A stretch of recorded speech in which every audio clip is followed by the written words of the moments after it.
É uma alegria imensa estar com vocês aqui hoje. Quantas saudades, hein?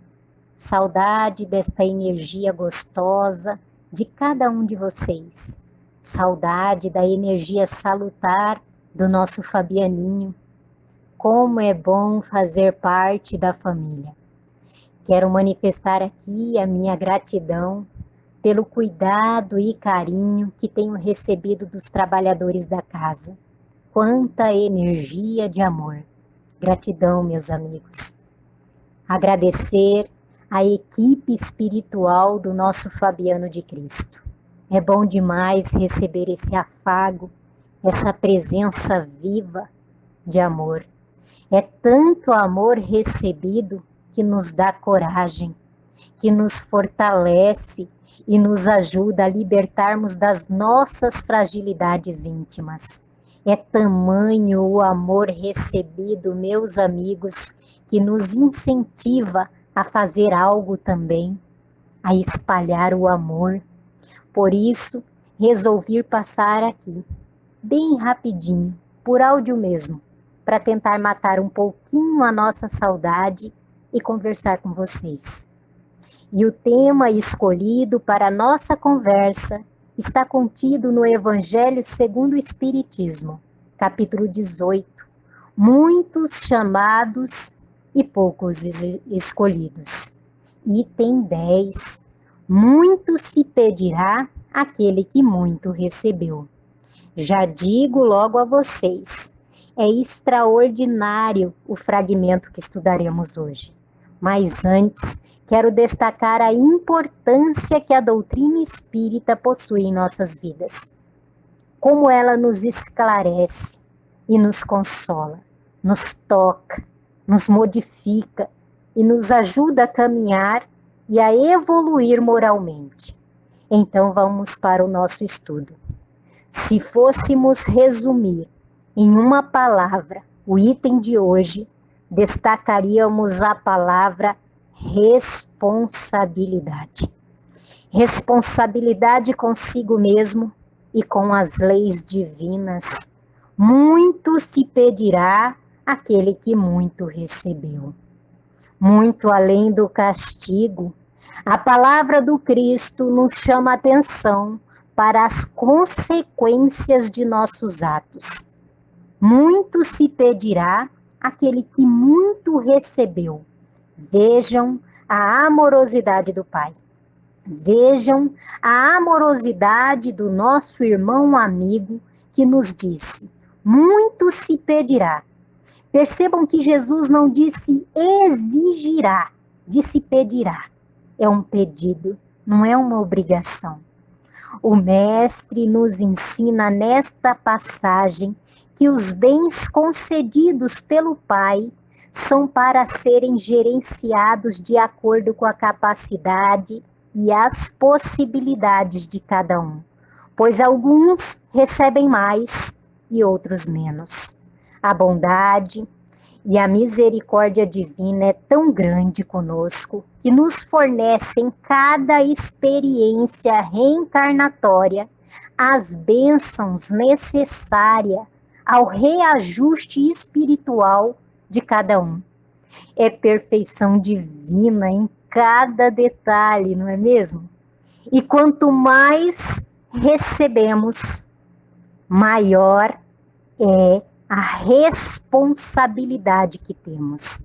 Se sou mais esclarecido, se já conheço os ensinamentos do Cristo de amor e caridade e não os pratico, serei mais cobrado sim. Porque se ainda faço mal, não é por ignorância, e sim por uma escolha. Sabemos que a semeadura é livre, mas a colheita, essa é obrigatória. Em Lucas, capítulo 12, versículo 47 a 48, está escrito o seguinte: o servo que souber da vontade do seu amo e que, entretanto, não estiver pronto e não fizer o que dele queira o amo, será rudemente castigado. Mas aquele que não tenha sabido da sua vontade e fizer coisas dignas de castigo, menos punido será. Muito se pedirá àquele que muito se houver dado, e maiores contas serão tomadas àquele a quem mais coisa se haja confiado. É interessante que Jesus nos apresenta na passagem dois servos, duas características de servo. Um dos servos sabe exatamente a vontade de Deus, conhece as leis divinas, mas não as cumpre. O outro não sabe, não conhece a vontade de Deus e também não as cumpre. E é neste ponto que Jesus disse: aquele que sabe, que conhece as leis divinas e não as pratica, será mais cobrado. Quando vemos esta afirmativa, parece, se olharmos rapidamente, que existe uma injustiça aí. Ué, se tem dois servos que cometeram o mesmo crime, a mesma falta, por que um é mais cobrado e o outro tem a pena mais leve? E é neste ponto que a nossa doutrina nos esclarece. É nesta perspectiva que a nossa doutrina vem ampliar o nosso olhar sobre as coisas, nos dando entendimento. Sabemos que um dos atributos de Deus é ser infinitamente bom e justo. Com certeza possui uma justeza nessa afirmação. Para entendermos a justeza, vamos fazer a seguinte pergunta: seremos mais cobrados por quem? Pela nossa própria consciência. Na questão 621 do Livro dos Espíritos, Kardec perguntou: na onde está escrito as leis de Deus? Os Espíritos nos respondem: na consciência. É impossível nos esconder de nós mesmos. Podemos esconder os nossos delitos, os nossos desvios de conduta, de toda uma sociedade. Podemos esconder as nossas más tendências da justiça terrena, dos espíritos encarnados. Podemos até contratar um bom advogado que encontre meios para nos inocentar de nossos equívocos. Mas da justiça divina não tem para onde correr. Não podemos nos esconder debaixo da cama, não podemos fugir, porque ela habita em nós. As leis de Deus estão em nossa consciência. Se consultarmos a nossa consciência, saberemos se estamos agindo errado ou não. No livro Resposta da Vida, ditado por André Luiz, ele nos esclarece dizendo: Deus é amor e não pune criatura alguma. A própria criatura é que se culpa e se corrige. Olha que interessante. Deus não nos perdoa porque ele não se ofende. Somos nós que não nos perdoamos. Ele não nos castiga porque criou leis perfeitas para nos educar. Somos nós que violamos as leis e nos desarmonizamos. E como um pai extremamente cuidadoso, Deus colocou as leis aonde? Em nossa consciência. Quanto mais conscientes que somos, mais responsáveis somos pelos nossos atos. É por isso da resposta de Jesus aos fariseus: se fosseis cegos, não tereis pecado, mas agora dizeis que vedes, e é por isso que vosso pecado permanece em vós. Ou seja, se vocês fossem cegos, vocês não estariam com a consciência pesada, me perguntando se são cegos. Fantástica a resposta de Jesus, não é mesmo? Nós, espíritas, somos os empregados, os servos que conhecem as regras da casa, conhecemos as leis divinas, somos privilegiados, Temos a ajuda espiritual todos os dias, em tudo que fazemos, e somos privilegiados e responsáveis por termos ciência disso. Isso que é importante, nós temos ciência disso, desse cuidado, por sabermos, como afirmou Kardec, que os espíritos se comunicam por toda parte. Eles estão entre nós, nos ajuda e nos influencia tanto para o bem quanto para o mal. Isso depende da nossa energia, a energia que emanamos e que nos sintonizamos. Estamos cientes, e isso é um privilégio, que a morte não existe. A vida continua linda e bela como sempre. Agora, sinto informar a vocês, nós não somos cegos. Nós somos mais cobrados, sim. Somos mais esclarecidos. Temos a nossa doutrina para nos auxiliar. E a reflexão que podemos fazer para nós mesmos é a seguinte: será que estamos aproveitando as instruções dos espíritos para nosso adiantamento? Será que estamos aproveitando as instruções dos espíritos para nos tornarmos menos orgulhosos, menos egoístas, menos apegados aos bens materiais? Ou será que estamos fazendo como os fariseus, pregando a palavra de Deus e não vivenciando?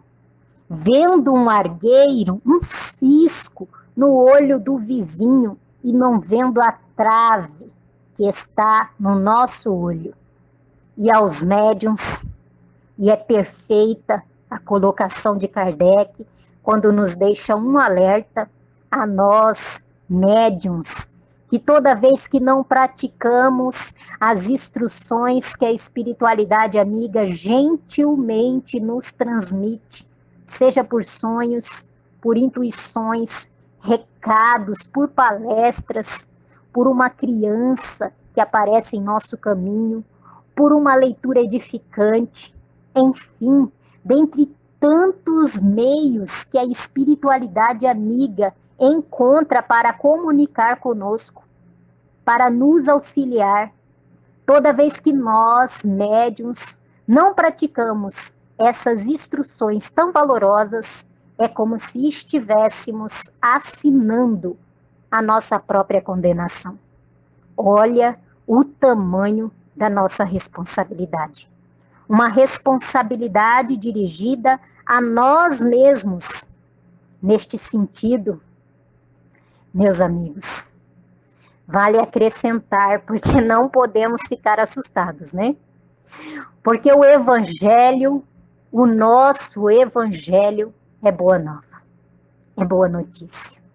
Não devemos ter medo de nos esclarecer, de estudarmos. Não devemos ter medo do conhecimento, pensando que seremos mais cobrados depois. Devemos, sim, firmemente, seguir o caminho traçado pelo Cristo. E se pecamos, ou seja, se erramos o alvo, se mesmo sabendo dos nossos deveres como cristãos, dos nossos deveres como espíritas, ainda assim erramos o alvo, façamos agora de tudo para não errar novamente. Jesus disse para a mulher adúltera. A mulher se encontrava no chão e alguns homens estavam a postos, prontos e armados com pedras para atirar, e desistiram. E depois Jesus disse a ela: mulher, aonde estão aqueles que te perseguem? E ela disse: já não se encontram entre nós, Senhor. Jesus, sensivelmente, disse: eu também não vos condeno.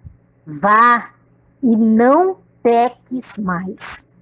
É como se Jesus, o nosso irmão amigo, é como se Jesus amorosamente estivesse dizendo para nós também, para os nossos equívocos: vá e não erre o alvo novamente.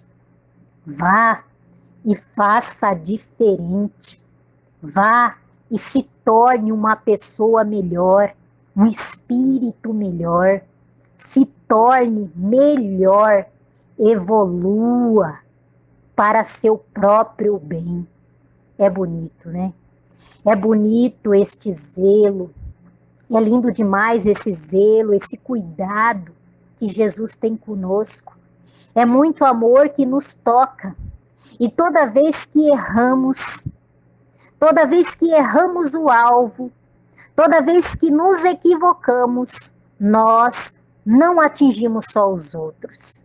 Nós atingimos principalmente a nós mesmos. Nós sabotamos a nossa própria evolução. E quem é que nos cobra? É a nossa consciência. É justamente ela que nos ajuda a nos alinharmos para evoluirmos rumo ao Pai. O amor, meus amigos, como disse tão bem o apóstolo Pedro, o amor cobre uma multidão de pecados.